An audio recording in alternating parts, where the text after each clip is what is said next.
বাঁচানোর চেষ্টা করো। এইলা আহাল পরিবার পরিজন কারা? সন্তান আমার আহাল, বিবি আমার আহাল পরিবার। ওই সন্তানকে জাহান্নামের আগুন থেকে যদি বাঁচাতে হয়, সন্তান আপনার কাছে হক হিসেবে পায়, মা এবং বাবা আপনার কাছে হক। সন্তানের হকটা হলো সন্তানটারে এমনভাবে গঠন করবেন সন্তানটা যেন জান্নাতে হয়, জাহান্নামের আসামি যেন না হয়। আমরা গত 3 জুমায় শুনে আসলাম সন্তানের কাছে মা আর বাবা কি পায়। আজকে আমরা শুনবো মা এবং বাবার কাছে সন্তান কিছু পাওনা আছে, যে পাওনাগুলো আমরা আদায় না করলে আমরা মা বাবা ভোগান্তির শিকার হব। খলিফাতুল মুসলিমিন ওমর ইবনুল খাত্তাবের কাছে এক বৃদ্ধ লোক আইসা কয়, ওমর, আমার সন্তান আমার কথা শুনে না, আমার পরিপূর্ণ হক আদায় করে না। খলিফাতুল মুসলিমিন ওমর ডাক দেয়া কয়, বৃদ্ধ বাবা, যে সন্তানটা তোমার কথা শুনে না, তোমার হক আদায় করে না, সন্তানটাকে কি সাথে নিয়ে আসছেন? কই না, সাথে নিয়ে আসি না। আরেকদিন সন্তানটারে সাথে নিয়ে আসবেন। পরের দিন সাথে নিয়ে আসলো। খলিফাতুল মুসলিমিন ওমর রাদিয়াল্লাহু তাআলা ডাক দেয়, কই, সন্তান, তুমি তোমার মা আর তোমার বাবার হকগুলা কেন আদায় করো না? যুবক ছেলে ডাক দেয়, কই, ও খলিফাতুল মুসলিমিন, শুধু কি মা আর বাবার সন্তানের কাছে হক পায়? সন্তান কি মা বাবার কাছে হক পায় না? সন্তানও কি পায়? মা আর বাবার কাছে হক পায়। খলিফাতুল মুসলিমিন ওমর বলেন, ও বৃদ্ধ বাবা, তুমি যদি তোমার সন্তানের হকগুলা যদি পরিপূর্ণভাবে আদায় করতে, আজকে আমি খলিফাতুল মুসলিমিনের দরওয়াজায় আইসা ওই সন্তানের বিরুদ্ধে নালিশ করা লাগতো না। তাইলে সন্তান কি কি হকগুলা মার বাবার কাছে পায়? আজকে কয়েকটা হকের কথা আমরা আলোচনা করব। 1 নম্বরের হক, সন্তান মা আর বাবার কাছে পাওনা হলো, বাবার কাছে পাওনা হলো একজন নেককার মা, আর মায়ের কাছে সন্তানের পাওনা হলো একজন নেককার বাবা। আমরা সমাজের মানুষেরা আজকে বিয়ে শাদী করে ফেলে, কিন্তু কোনো যাচাই বাছাই নাই। নবী হাদিসের মধ্যে বলেন 4টা গুণ দেখিয়া তোমরা বিয়ে শাদী করো। 1 নম্বরের গুণ হলো জামালিয়ত, সৌন্দর্যতা দেখি। 2 নম্বরের গুণ হলো সৌন্দর্যতা। 2 নম্বরের গুণ হলো ধনাঢ্যতা। 3 নম্বরের গুণ হলো বংশমর্যাদা। 4 নম্বরের গুণ হলো নেককারিয়ত, পরহেজগারিতা। এরপরে নবী বলেন, তুমি ধনাঢ্যতা পাও নাই, সৌন্দর্যতা পাও নাই, বংশমর্যাদা পাও নাই, কিন্তু মেয়েটা নেককার, পরহেজগার, আবেদা, সালেহা, ওই মেয়েটারে বিয়ে করো। কিন্তু আমরা না, নবীর হাদিসে আমল নাই। আমরা যদি নেককারিয়ত দেখি না, ধনাঢ্যতা আছে, বংশমর্যাদা ভালো আছে, সুন্দর আছে, কিন্তু মেয়েটা নেককার না, পরহেজগার না, সৌন্দর্যতা দিঘা দন দিঘা বিয়ে করে ফেলি। কিন্তু নবী বলেন, মার কাছে সন্তানের পাওনা হলো নেককার বাবা, বাবার কাছে পাওনা হলো নেককার মা। যদি নেক বাবার নেক মা না হয়, ওই সন্তানও কোনোদিন নেককার হবে না। লাগাইলেন আম গাছ, আশা যদি করেন কাটল ফলের কি কাজ হবে? কি বলেন? মা হলো বৎকার, নেক সন্তানের আশা করলেন কাজ হবে না। এরপরে সন্তান মা এবং বাবার কাছে পাওনা হলো, মা আর বাবা যা করবে, যা নেক করবে, যে আমলগুলা করবে, আপনার বিবাহ বন্ধন যখন হয়ে যাবে, সুন্নতি একটা কাজ হলো বিবাহ বন্ধন। ওই সুন্নতি কাজের শুরুতেই কানিয়া শেষ পর্যন্ত নবীর সুন্নত, ওই সুন্নতি কাজটা আদায় করতে যাইয়া, আপনার সম্পন্ন কাজ সম্পন্ন করতে যাইয়া নবীজির সুন্নত তরিকায় আদায় করতে হবে। সুন্নতের পরিপন্থী করবেন, সংসার নিয়ে চলবেন, নেক সন্তানের আশা করাবো আমি। বিয়ে হলো নবীর সুন্নত, জামার বাড়িতে বক্স বাজলো, মেয়ের বাড়িতে বক্স বাজলো, তাইলে আপনার শুরুটাই হইল কে দিয়া? হারাম দিয়া। আপনি রশি টান দিলেন, ওই পার থেকে বুড়া আসবে, কিন্তু গরির রশি হলো পোষা, রশির গোড়া পোষা, হাজার টানলেও কাজ হবে না, রশি ছিঁড়ে আসবে, বুড়া বুড়ার জায়গায় থাকবে। বিয়ে শাদী হলো সুন্নাত, হালাল কাজ করবি আর হারাম দেওয়া শুরু করবি। এরপরে আইসা হুজুরদের কাছে দোয়া চাইবেন, হুজুর নেক সন্তানের জন্য দোয়া কইরেন। সন্তান কথা শুনে না, আজ গাঞ্জাখোর হয়ে গেল, মদখোর হয়ে গেল, ট্যাবলেট খোর হয়ে গেল। আমি বলি এটা সন্তানের দোষ না, এটা হলো আপনি মা আর বাবার দোষ। সন্তান বিয়ের পর গর্ভে আসার পর মা এবং বাবার কিছু দায়িত্ব আছে। নবী বলেন, আপনার সন্তান যখন গর্ভে আসছে, একটা সন্তান গর্ভে যখন নাপাক পানিটা যায়, কিছুদিন পর রক্তে এটা পরিণত হয়, মাংসে পরিণত হয়। এর কিছুদিন পরে তার আকৃতি যখন হয়ে যায়, তখন তার ভিতরে একটা রূহ দেওয়া হয়। মার কিছু দায়িত্ব সন্তানকে গর্ভ রেখা আছে।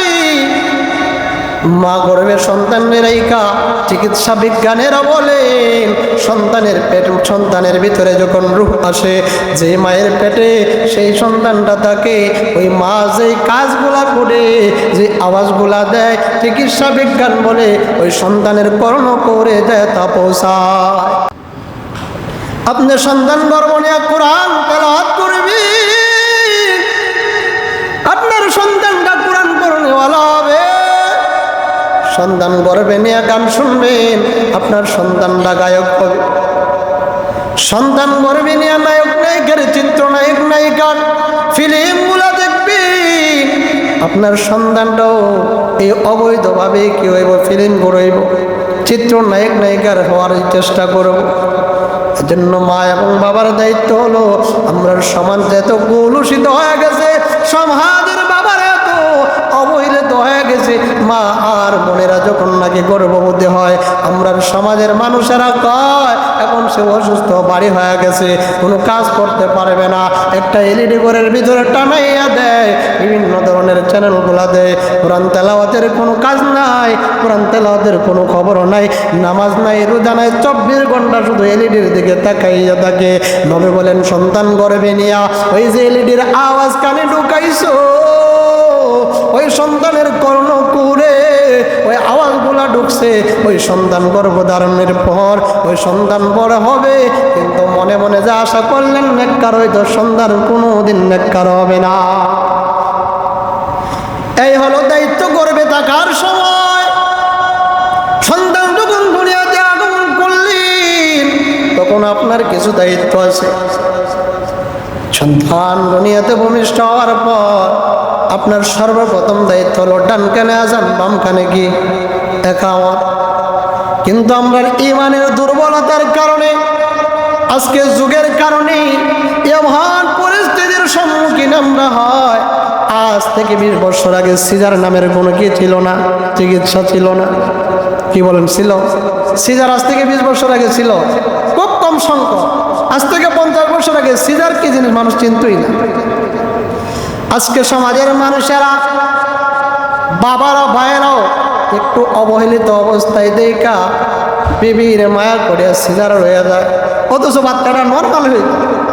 সিজারে নেওয়ার পর সন্তান যখন নাকি ভূমিষ্ঠ হয়, 5 ঘন্টা যায়, 6 ঘন্টা যায়, মা বাবা আত্মীয় স্বজন কারোর সাথে কোনো সাক্ষাতের সুযোগ দেয় না। তাইলে নবী বলেন, একটা সন্তান দুনিয়াতে আগমন করার পর তার কর্ণপুরের সর্বপ্রথম আওয়াজ দেওয়াতে হবে এক আল্লাহ তাআলার বাণী। কিন্তু 5 ঘন্টা যায়, 6 ঘন্টা যায়, এই আওয়াজ শুনবে দূরের কথা, দুনিয়ার বিভিন্ন আওয়াজ তার কর্ণকুহরে ঢুকে। তাইলে মা এবং বাবার দায়িত্ব হলো সন্তান জন্ম নেওয়ার পর তার ডান কানে আজান দেওয়া, বাম কানে একামত দেওয়া। এই হক যে আদায় করবে, মা বাবার নেককার সন্তান পাইবে। হক আদায় করবেন না, ছেলে আবা করবে, গাঞ্জা করবে, মা বাবারে ঠিক মতো খাবার দিবে না। আস্তে আস্তে সন্তান 7 দিনে যখন উপনীত হয়, নবীর সুন্নত হলো 7 দিনের মাথায় তার সুন্নত তরিকায় একটা নাম রাখবেন। কি তরিকায়? সুন্নত তরিকায় একটা নাম রাখবেন। নামের একটা কি আছে? আসর আছে। আমরা সমাজে মুসলমানের সন্তানের নাম রাখে বৃষ্টি, মুসলমানের সন্তানের নাম রাখে আকাশ বাতাস। আকাশের বাতাস যে রাখলেন, আকাশের বাতাসের অর্থ কি বুঝলেন? আকাশের বাতাস রাখলেন মুসলমানের সন্তানের নাম না, এই আকাশের বাতাস রাখলেন হেহালি আকাশে দিয়ে দৌড়ে আর বাতাসে দিয়ে দৌড়ে মা বাবা বুঝ পায় না, কারণ নামের একটা কি আছে? আসর আছে। 7 দিনের মাথায় তার মাথার চুলগুলা মুন্ডন করিয়া এই চুলের অনুযায়ী আল্লাহর রাস্তায় কিছু কি করবেন? সদকা করে দিবেন। আর যাদের তৌফিক আছে আকিকাগুলো আদায় করবেন। ছেলে হইলে 2টা ছাগল দিয়া, মেয়ে হইলে 1টা দিয়া। ছেলে হওয়ার পর সম্ভব যদি না হয় 1টা দিয়েও যদি তৌফিক হয় 7 দিনের মাথায় আকিকাটা করা সুন্নত। কিন্তু আমরা তৌফিক টাকার পরেও আমরা সমাজের কিছু মানুষের অপেক্ষায় আমরা বসে থাকি। এই বছর সন্তান জন্ম নিয়েছে, আগামী বছর কোরবানি আসলে পরে কোরবানির মধ্যে একটা আকিকার নাম দিব। হ্যাঁ তৌফিক আছে এই বছর কি আকিকা আদায় করা? হ্যাঁ বৈশা থেকে কত বছরে? আরো পূর্ণ 1 বছরের আশায় বৈশা থেকে। সুন্নত হলো আপনার কাছে আপনার ছেলে এবং মেয়ে হক এবং পাওনাদার হলো তৌফিক আছে 7 দিনের মাথায় তার পক্ষ থেকে তার নামে কি করা? আকিকা করা। ছেলে হইলে 2টা ছাগল, সম্ভব না হলে 1টা ছাগল, আর মেয়ের পক্ষ থেকে 1টা ছাগল দিয়ে কি করা? আকিকা করা। সন্তান যখন আস্তে আস্তে আর একটু বড় হয়, তার যখন পড়ালেখার বয়স হয়, সন্তানের দায়িত্ব হলো তার সর্বপ্রথম 2.5 বছরের সময় যখন 2 বছরের সময় যখন তার জবান ফুটে, সর্বপ্রথম তাকে আল্লাহ নামের শিক্ষা দেওয়া। কি নামের শিক্ষা দেওয়া? কিন্তু আমরা তো আল্লাহ নামের শিক্ষা দেই না। আমরা তো সন্তানের ছোটবেলায় মিথ্যা শিক্ষা দেওয়া হয়, আমরা বিভিন্ন সংমং শিক্ষা দেওয়া। কয় জায়গায় তোর জেলার নাম কি, থানার নাম কি, গ্রামের নাম কি, তোর চাচা কয়জন, চাষি কয়জন, এইটা আগে শেখায়। অথচ আগে শিক্ষা দেওয়ার দরকার ছিল যে তোমার নবীর নাম কি, তোমার আদি পিতার নাম কি, তোমার জাতির পিতার নাম কি, তোমার ধর্মের নাম কি, তোমার গ্রন্থের নাম কি। এইগুলো শিক্ষা না দিয়ে আমরা কি শেখাই? জেলার নাম শেখাই, থানার নাম শেখাই। নবী বলেন মা এবং বাবার কাছে পাওনাওয়ালার সন্তানের সর্বপ্রথম আল্লাহ নামের শিক্ষা দেওয়া। সন্তান যখন আস্তে আস্তে বড় হয়, পড়ালেখার বয়স যখন তার হয়ে যায়, আপনার কাছে সন্তানের পাওনা হলো কোরআনের শিক্ষাটা থেকে সর্বপ্রথম দেওয়া। কিসের শিক্ষা দেওয়া? কোরআনের শিক্ষা দেওয়া। কিন্তু আমরার দেশের মধ্যে ইংরেজরা, ইহুদির দালালেরা মুসলমানের সন্তানকে কোরআনের শিক্ষা থেকে দূরে রাখার জন্য বিভিন্ন ধরনের এনজিও খুইলা দিছে, যাতে করে মুসলমানের সন্তানেরা কোরআন শিক্ষা থেকে বিরত থাকতে পারে। আগে মুসলমানের সন্তানেরা ফজরের নামাজ পড়িয়া মক্তবে যাইত, ইহুদি খ্রিস্টানেরা দেখলো তারা বিভিন্নভাবে ষড়যন্ত্র করলো, কিন্তু কোরআন শিক্ষা থেকে মুসলমানের সন্তানদেরকে দূরে রাখতে পারে না। কিভাবে রাখা যায়? কিছু ফায়দা দেখায়, কিছু লুট দেখায় বিভিন্ন ধরনের কিন্ডার গার্ডেন খুইলা দিছে, ব্রাক এনজিও বিভিন্ন কিন্ডার গার্ডেন খুইলা দিছে। এরা ভালো করেই বুঝে কয় ফজরের নামাজের পর মুসলমানের সন্তানেরা মক্তবে যায়, আর প্রাইমারিতে যদি 10টা বাজে। কিন্তু ব্রাক ওই ইহুদির দালালেরা, খ্রিস্টানেরা ফজরের নামাজের পর দেখাই ব্রাক কইলা দিছে ওই 6টা থেকে ব্রাকের পড়া হবে। এর মূল উদ্দেশ্য হলো 6টা থেকে যদি ব্রাক আসে, কিন্ডার গার্ডেন আছে, মক্তব পড়া, কোরআন পড়ার টাইমটা তার নষ্ট হইল, মুসলমানের সন্তান কোরআন দেখা দূরে থাকলো। আমরা মা বাবারও হালকা কিছু লোভের আশায়, দুনিয়া পাওয়ার আশায় কোরআন শিক্ষা থেকে দূরে রেখা ছেলে সন্তানগুলারে কিন্ডার গার্ডেনেই পাঠাইতেছি। কিন্ডার গার্ডেনের শিক্ষাগুলারে আমরা কি দিছি? প্রাধান্য দিছি। আমরার মুসলমানরাও, আমরার হুজুররাও এখন কি করছে? একটা পথ বের করছে যে ইহুদি খ্রিস্টানেরা তারা তো ইংরেজি শিক্ষার লাইগা, ওদের শিক্ষার লাইগা, মক্তবের পড়া থেকে দূরে রাখার লাইগা ইন্দ্রিয় খুইলা দিছে, ব্রাক স্কুল খুইলা দিছে। আমরার হুজুরের একটা শিক্ষা এমন কি চালু কইরা দিছে, যেটা হলো নুরানি শিক্ষা। আপনাদের প্রতাপপুর মাদ্রাসায় পড়ানো হয়, যে ক্লাসের মধ্যে শিশুয়ান থেকে না 5ম শ্রেণী পর্যন্ত এমন কোনো ভাষা নাই, ইংরেজি বলেন, উর্দু বলেন, ফার্সি বলেন, আরবি বলেন, বাংলা বলেন, সব ধরনের শিক্ষা দেওয়া হয়। তাহলে ইহুদি খ্রিস্টানেরা যত ষড়যন্ত্র করবে মুসলমানদের পিছে, কোরআনের পিছে, কিন্তু কোনো দিন তারা এই ষড়যন্ত্রে সফল হতে পারবে না। কোরআন নিয়ে ষড়যন্ত্র করে কেউ কি সফল হইতে পারছে? কি বলেন? এই কোরআনটাকে আজ বর্তমানের মানুষরাকে ধ্বংস করতে চাইছে না, পূর্বেও মানুষেরা ধ্বংস করতে চাইছে। পূর্বেকার মানুষেরা কোরআনের বিরুদ্ধে ছিল, বর্তমানেও আছে, ভবিষ্যতেও থাকবে। দেখেন না, বর্তমানে কিছু মানুষের চুলকানি হয়, ওই হুজুররা যদি রাষ্ট্র ক্ষমতায় যায় তাইলে কি মহিলারা রাস্তাঘাটে বাইরে হতে পারতো না? হ্যাঁ, কমন সেন্স কত দুর্বল দেখেন। এই বেটা, তুই কি চাস তোর মা আর বোন বাজার হাটে কি হাঁটো? কি বলে? ষড়যন্ত্র পূর্বে ছিল, বর্তমানে আছে, ভবিষ্যতে থাকবে। কিন্তু এই কোরআনের বিরোধিতা করে কেউ সফল হতে পারবে না, কারণ এই কোরআন হেফাজতের দায়িত্ব কার? আল্লাহ বলেন, ইন্না নাহনু নাযালনা যিকরা ওয়া ইন্না লাহু লাহাফিজুন। যে কোরআন নাজিল করেছে আমি, এই কোরআনকে হেফাজতের দায়িত্ব নিয়েছি কি আমি। তাইলে কোরআনের আইন যারা প্রতিষ্ঠা করতে চায়, কোরআনের আইন সংসদ যারা বানাতে চায়, যতই বিরোধিতা করেন, এক সময় দেখবেন এই বিরোধিতার কারণে এই হুজুররাই সফল হয়ে যাবে, রাষ্ট্রের মধ্যে কোরআনের আইন জারি হয়ে যাবে।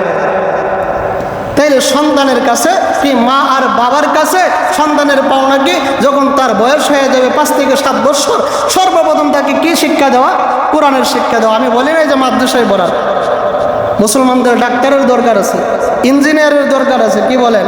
আর যদি কি বিধর্মীরাই যদি ডাক্তার হয়, ইঞ্জিনিয়ার হয়, এমন একটা সময়, এমন একটা পরিস্থিতি আসবে যে চিকিৎসার অভাবে মুসলমানের সন্তানেরা মারা যাবে। এই ইহুদি খ্রিস্টানেরা আমাদেরকে চিকিৎসা দিবে না। ডাক্তার ইঞ্জিনিয়ারও দরকার আছে, কিন্তু প্রাথমিক শিক্ষাটা কি হওয়া চাই? কোরআনের শিক্ষা হওয়া চাই। এরপরে বয়স যখন 7 বছর হয়ে যাবে, নবী বলেন আপনি আপনার সন্তানকে নামাজের শিক্ষা দেন। কিসের শিক্ষা দেন? নামাজের শিক্ষা দেন। আস্তে আস্তে মসজিদে নিয়ে আসেন। আমরা কিছু মুসল্লিরা যে শুরু কি, বাচ্চারা যদি মসজিদে যায় এদেরকে হে প্রতিপন্ন করে কথা বলে না, এই বাচ্চারা মসজিদে, তাদেরকে ধমক দিবেন না। হ্যাঁ, এখন দুষ্টামির বয়স, কিছু দুষ্টামি কি করবে, আপনার দায়িত্ব হলো তারা বুঝ দেওয়া। সন্তান যখন 10 হয়ে যাবে, নামাজ যদি না আসে থাকে, নবী বলেন বেদ দ্বারা আঘাত করে। তাহলে এই দায়িত্বগুলো যখন সন্তান আপনার কাছে পায়, হকগুলো যখন পায়, পরিপূর্ণ যদি হকগুলো পালন করেন, তাইলে সন্তানের বিরুদ্ধে হুজুরের কাছে অভিযোগ করতে হবে না। থানায় যায় আবাকুর মামলাকুর সন্তান হয়ে গেছে, এই মামলার আপনার করা লাগবে না। আল্লাহ তাআলা আমাদের সকলকে সন্তানের হকগুলো পরিপূর্ণভাবে আদায় করার তৌফিক দান করুন।